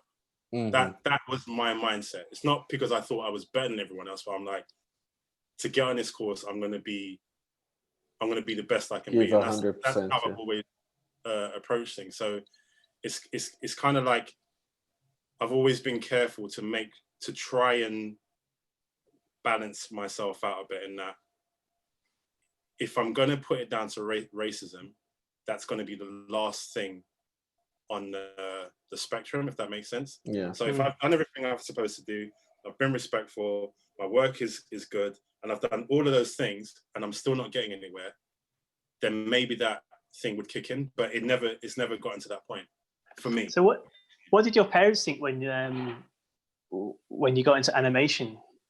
I mean, were they thinking like, "Oh, this is a great career choice. I can see it working out." My dad is a little bit indifferent. Like it's weird because my dad loves animation as well. I think that's why I got into it. Like we just sit there and watch cartoons with us. Like he's probably the only adult in my life that never made me feel weird for watching cartoons. Like he would just literally sit there, like watch cartoons with us. Whereas my mum, she was a bit more against it at first, but not because it was just her being a parent, like, you know, go and work in an office, work your way up, and she wanted a sure thing as opposed to like a. Again, it's not a visible. Wait, you want to go and draw and do what and make? No, that's not for you, sort of thing. So it's like, I mean, you know, she was still. There was always still food on the table. Like she was. My parents are very supportive in their own way, but it's like when your parents tell you not to do something, it's not because they don't love you or they don't want it for you. It's just like they can't. There's no examples of it. There's an example of a lawyer. There's an example of someone that, you know. I kind of feel like it almost like in a way like bias, where you don't know until you know. Like you have no point of reference. So it's like, don't do that because I'm not sure about it. You know, so I have no point of reference to be sure about it. Exactly. But then I think once I got to the point where we started our own company, because I remember my mum coming, like even before we started the company, and I was in Scotland working for about 2 years, and I came back and I carried on doing more work. My mum said to me, "I'm actually really proud of you for not listening to me," because she just didn't know. She just didn't know. Like, and your parents said they just want the best for you. That's all my parents have ever wanted. So it's like, if your parents like, you got to respect that acknowledgement, though. You got to respect that acknowledgement. I was like, yo. Yeah, I was shocked. She was just, "No, I'm really proud of you for doing it." And she goes, it was wrong. I didn't realize that you could actually make a career out of this. And I think a lot of people don't realize that you can do that. And I think that's comes out, and that, you know, I don't want to, I'm not saying it only happens in the Black community, but I think in Black communities, especially African communities as well, it's always like lawyer, doctor, you know what I mean? It's always the academic kind of subjects. Like I think 3 pillars. Huh? It's like 3 pillars, you know, like academic, you know, like lawyer, doctor, and a lot of you know, Africans in the industry where they're like, "No, my parents were cool with it," you know what I mean? And I was like, "Oh, really?" So I think things are changing, but again, it's just how we, as an industry, just make ourselves more visible. So that's my make myself more visible. So there's a question on Twitter which is kind of relevant from Michael, who's saying, how much do you think the schools give you a head start, and what's the most value you get from it? I guess that's probably in terms of, I guess that's in terms of race as well. I guess in terms of, like, you know, I guess sometimes it depends what schools you go to too. Yeah. So for instance, I know I don't know much about CalArts, but I know it's quite expensive, but like really, it is, really Gobelin. Again, I think they're someone that might have to correct me on this, but I think they're the way they teach is very close to how it works in the industry. So they'll have someone. Yeah, Gobelin and Super Infocom are like their students are ready to go into the industry, whereas I do feel in terms of the UK, that's really quite lacking. Like normally, when someone comes out of university, there's a vast world apart from working in the industry and getting the first or something. I think school is useful because I met Tim when I was studying, and it really is what you make of it. Like you start working with people, like you do your own studies and stuff, you get to work on projects with each other. Like Sam, for instance, Sam, Bjorn and James went to study together, so it's, and now we all have a company together. So it's like, there's so many, there's people that like, if you're studying right now, there are people that you're studying right now that you may run a business with like 5-10 years from now, or you might work on a big project with them. So I definitely think it's valuable just for that kind of the networking. Networking. I feel like for me, university helps you as firstly to round your character, to round you as a person, and secondly, if you finish your degree getting like a 2-1 or a first, it kind of shows you've got dedication to something. You're not just going to be quite fleeting. I think it doesn't necessarily matter which university it's from, but as long as you have that, then it shows you've got a bit of tenacity. The flip side of it is just how expensive it can be, especially for international students as well. So, I don't know what, like I studied with Tim like 2007, I think it was. I don't know what the prices are now, but I know it's just astronomical. And if you can't afford to get into university, then it's quite difficult, or even get the equipment. I would suggest to people is like, if you can get an iPad Pro, it is quite expensive, but if you get an iPad Pro, Animated Survival Kit as an app on that, Procreate, and just... Man, rest in peace, Richard Williams. I love that guy. That was sad. If you get that, I think that's a good starter pack. Rather than getting a computer and a Cintiq, I need all that stuff because I'm working professionally, but if you can get that as a starter pack and then get the rough Animator, I think you can use Procreate. You can animate in Procreate now, and Procreate's got great. We were talking about earlier with Chagger, but it's just got great brush sets, so you can animate directly in Procreate. Yeah, it's like what? How is it? It's like a bit more. I think it's about 30 quid, but something around that. Pretty good. That's good.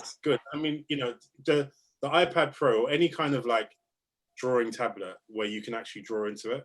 If you can do that and just start studying, like just YouTube, go on YouTube, look at tutorials. There's a lot of free tutorials out there. Like I gotta say, can't get to university. If you're a student as well, you don't have to buy a new iPad Pro. You can buy a second-hand one from like a generation before with an Apple Pencil for. And they have the refurbished ones as well. Yeah, but your fee, it's less than 500 quid, I would say, and you can get drawing and using Procreate if you want to get into animation using an iPad, which is a pretty good entry fee. There's a lot of people that they just studied. They just started trying out things in Flash and doing it by themselves, doing it for 10 years and studying animation. And I think like when you're younger, you get time to kind of just study and look at things frame by frame, try things out. Like, man, having that time, I would love to have that time just to play again. Oh yeah, I miss playing. And that's what I was saying. Like, it would be good to. I don't feel it now, but I think at some point I might need a month or two to just go away and play and just do whatever. Because I haven't drawn personally for myself for a while, just because it's like you're just exhausted after work. So I just feel like I need to carve out some time to kind of do that. I tell you what, I would love to take like when COVID, or hopefully when we have a vaccine, is just take a couple of weeks, go somewhere remote, like go to like like somewhere in Thailand, but without an internet connection, with just your iPad and a pencil, and just draw some stuff for a couple of weeks. That would be amazing. exactly. I feel like a hippie right now. Cool. We kind of hitting 1 hour and 40 minutes. Oh, really? Okay. Yeah, it's going fast. Should we just pick a last question? Well, actually, I want to ask if do you feel like you've ever had any you've come across any glass ceilings simply because of like race and color or anything along those lines? Or do you think, for you personally, your journey's been okay as it can be? Me personally, no.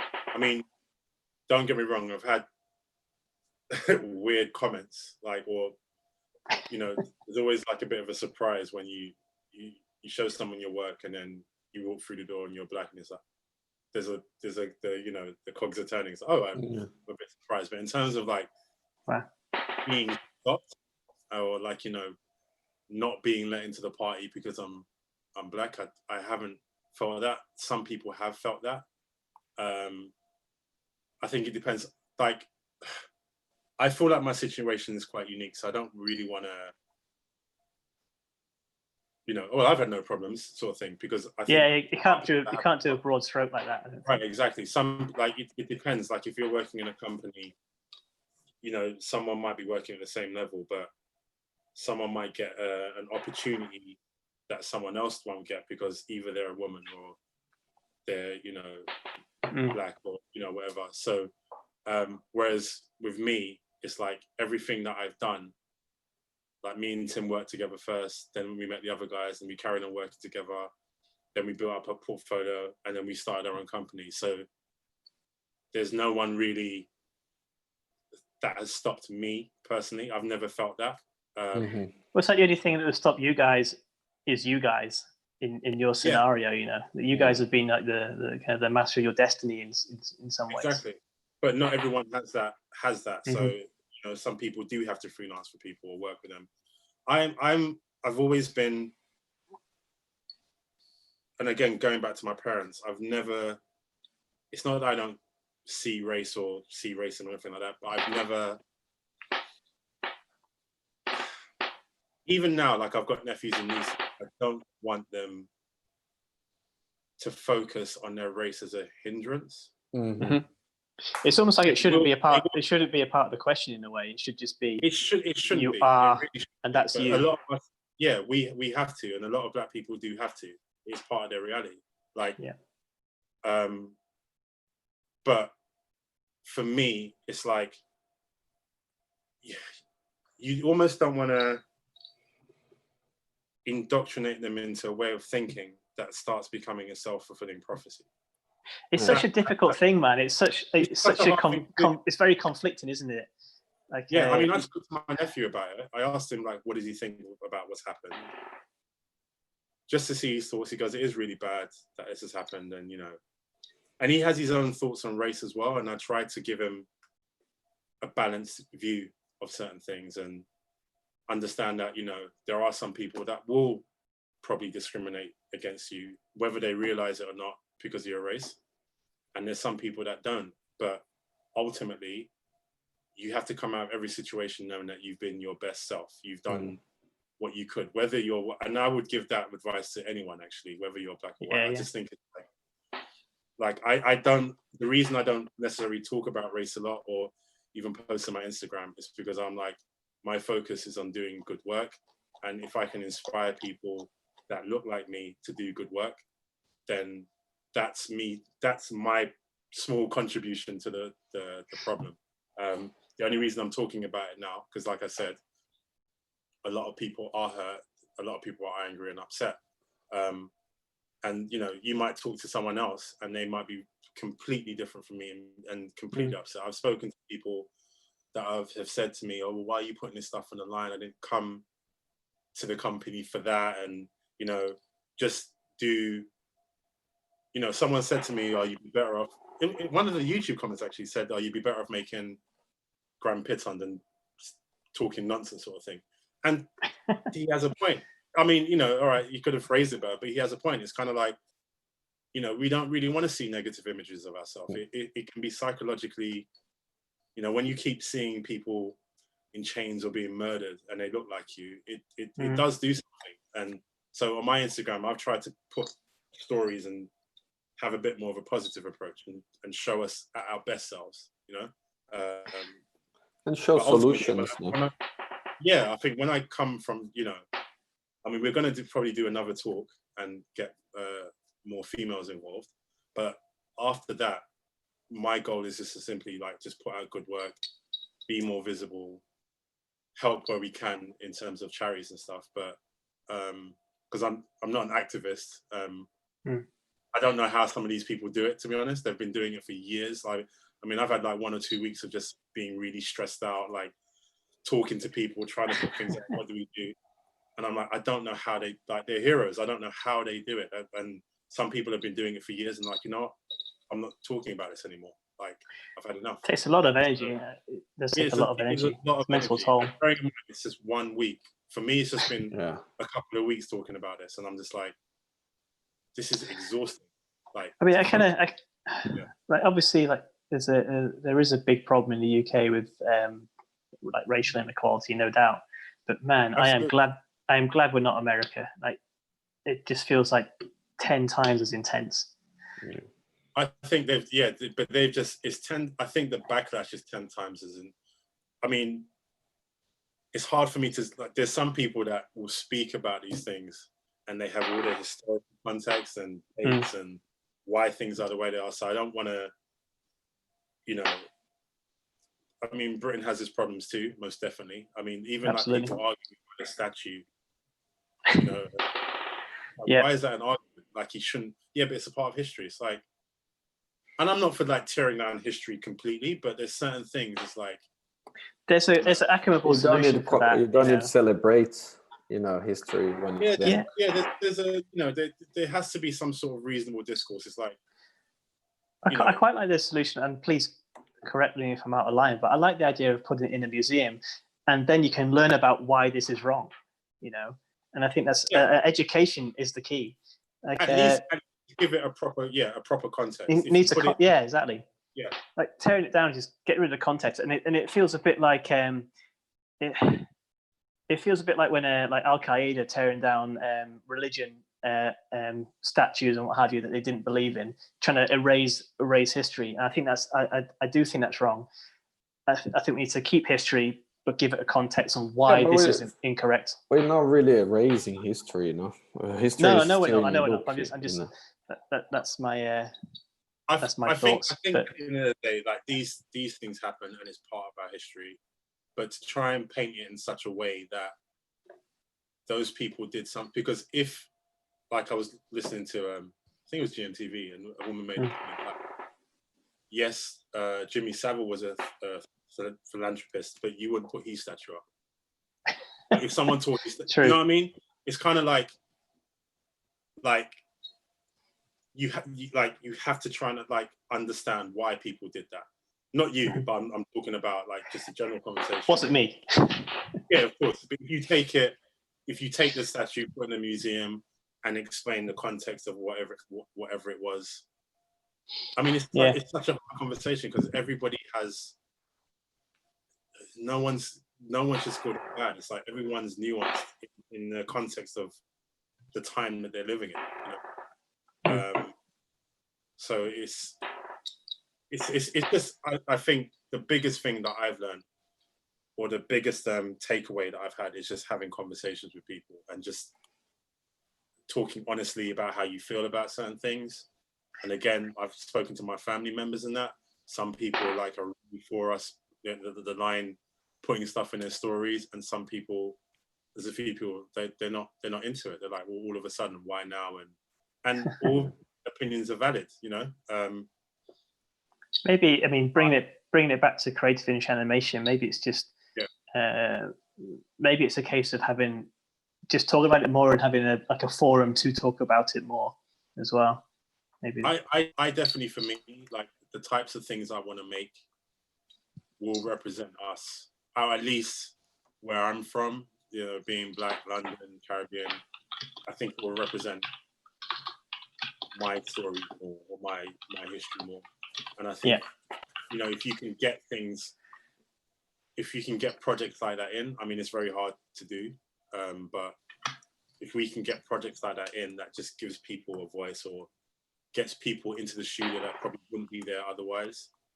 Yeah. Where we can do that, then we'll do it, and obviously hire people completely on their merits, because we want to work with the best people as well. So it's like, and that hasn't changed for me, you know. Yeah. And I think we do. And another thing as well, like with I think the work shows that you do as well. So yeah. I think the work shows that you do. Yeah, and I think another thing as well, a lot of the people that we work with, sometimes we don't even know what they look like, which is another thing about animation. It's like if you're working remotely, someone that's in their portfolio in, it's like, oh, he's amazing or she's amazing. Let's work with them. We had the same thing with SNE Drink. Whenever we book guests or talk to guests, but half the time we don't know who's going to come on anyway. You know, you send out, first of all, you find a studio that you like, you send them an email. You don't know who's behind that email, and then you don't know who's going to turn up, and also you don't know who's going to reply to the email and come and do the show anyway. So you don't know who's behind half these companies. Yeah, I think animation is very different, because it's like, I don't think, I mean, we might interview someone if they're going to work permanently, but most of the people that we work with, actually, there's no real interview. It's more like, we really like your work, can you work with us? Yeah, it's like nice reel or nice project. Yeah, and that's how it happens. There's never like a sit down kind of formal interview where. Nah. You know, that would be weird for this industry, wouldn't it? Like a sit down formal industry. Yeah, I'm not going to work for that company. Yeah, but I think in other industries, as my cousin pointed out to me, it's like, it's not the same. It's like they send the CV, and it's like even your last name could change whether you, like, you know, if you've got like an ethnic sounding name versus a white name, you have more chances of getting that job. You have less chances of getting that job, you know, just because of your name. I think they've done like experiments on this. That's crazy, isn't it? It's crazy. And the thing is, again, it's that kind of, that thing, that program that you have that you don't actually know is there. You're just working off something that's in your subconscious. It's like, like, how do you know you're not racist, or you don't have a prejudice if it's in your subconscious? Like it's your subconscious for a reason. You're not aware of it, you know? Yeah. And it's about like actually looking in and bringing, I know for me, for instance, I'm just going to try and educate people more. So normally when someone says something that's a bit off, I normally just kind of like brush it off and maybe talk to someone else about it, when I've missed a lot of opportunities to kind of pull someone aside. So, you know, when you said this, do you realize, you know, just to give some people need it, like, you know, they literally just might not understand, like, you know, like you were saying, kind of thing. And I think you have to, I think a lot, and again, a lot of Black people and people of color, they're angry, and they're like, I don't want to hear your excuses, you should know this. And that's understandable. You've got to kind of give them time for that. But I think for me, it's like, I always try to approach it with the benefit of doubt. Yeah. You didn't know this, so let me tell you. If it starts happening frequently, all right, now you're, do you know what I mean? You're going too far. So yeah. I feel like if people grew up outside of actually, so we should wrap it up pretty soon. But if people grew up outside of like a major city, you know, major cities are massive cultural melting pots, whereas outside of the major cities, it's very much it is pretty much, you know, homogenous in terms of races. You don't really have that many mixed races or anything like that outside of the major cities. So maybe it's just an education background comes into play, but that shouldn't be an excuse in our generation, really. Yeah, it's not. Again, yeah, it's I'm hoping it's naivety as opposed to anything more ingrained. Like, you just have to try and see it from another point of view, and a lot of people aren't willing to do that. A lot of people, unfortunately, aren't willing to do that. But the most encouraging thing about this, and about, you know, all the protests that's going on, is that it's not just Black people that's doing it. It's not just people of color. Everybody's had enough. And I think like, I know a lot of people have said, oh, nothing's changed since Martin Luther King and stuff. And I hear that to some extent, but I'm like, no, man, this is like a tipping point. Like, all those people that have died and gone before us, they have done something. They've done some sort of change. Like, there was a time where if you were Black, you couldn't sit at the front of a bus. It's a small thing, but changes have happened. But I think it's like it's like Dave Chappelle said recently, and he did a really hard-hitting talk about the recent riots. But it has to get to a critical mass, and that's what it feels like. It's getting to a critical mass. Yeah, and I think All right. people are fed up. It really is that it's all those kind of like tiny things that you have to. It's not about. I think the overt thing in terms of what's happened with George Floyd is the spark.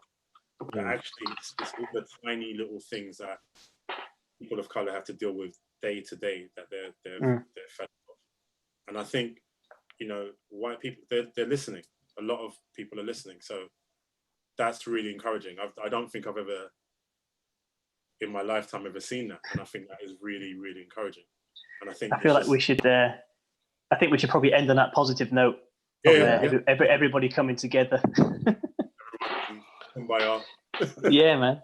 Yeah, no, that it's been really, really great, and I think it's good. Just even you said as a subject you don't like talk and push too much, but it's nice to show people, and just inspiring, not just black people, but females and all the minority. Well, everybody. Everybody in our industry, and see people, whatever your race or your gender, like I love the phrase you said, you're always trying to work hard. If you went for something like for the university and you came and said, my work is here, I did my time, the work is amazing. If you don't have it, it's because you don't have a space for me. It's not because of the color, and I think that's important. People trying to push the best out. Yeah, I think it's just trying to be, and it is easy to go down that road, and it sometimes it is because of the color of your skin. I think it's a bit, or your gender or something. I'm not saying it doesn't happen, but I just think for me, just for a peaceful mind, because I need to be at peace in my mind, I have to think. If I start thinking another way, which might actually be true, it's just detrimental. It doesn't do me any favors. So yeah. No, but that's great, man. Yeah, it's really inspiring. Yeah. So thank you so much for your time. I think was the longest show we. Oh God, I talk too much. We keep getting longer. We're gonna turn into like a Tarantino film pretty soon. Yeah. We just did a feature film right now. But I think there's a lot of stuff that needed to be said. Yeah, and I'm glad we managed to touch upon it. Yeah, it's just the tip of the iceberg, but it's nice to start inspiring more people and trying to push people forward on the industry as well. Yeah. But thank you so much for your time, man. Thank you for the amazing work you guys been doing, and just share a little bit of your life with everyone. Trying to inspire people. Thank you guys. Yeah, it's been fun. It's good talking to you guys. Yeah, you too, man. Thank you, and thank you everyone. We're gonna be back next Tuesday with Estate Designer Studio in LA. We're gonna announce properly on Thursday, but we'll see you guys next Tuesday. Thanks for joining us. See you later. See ya. Let me stop the. Wait.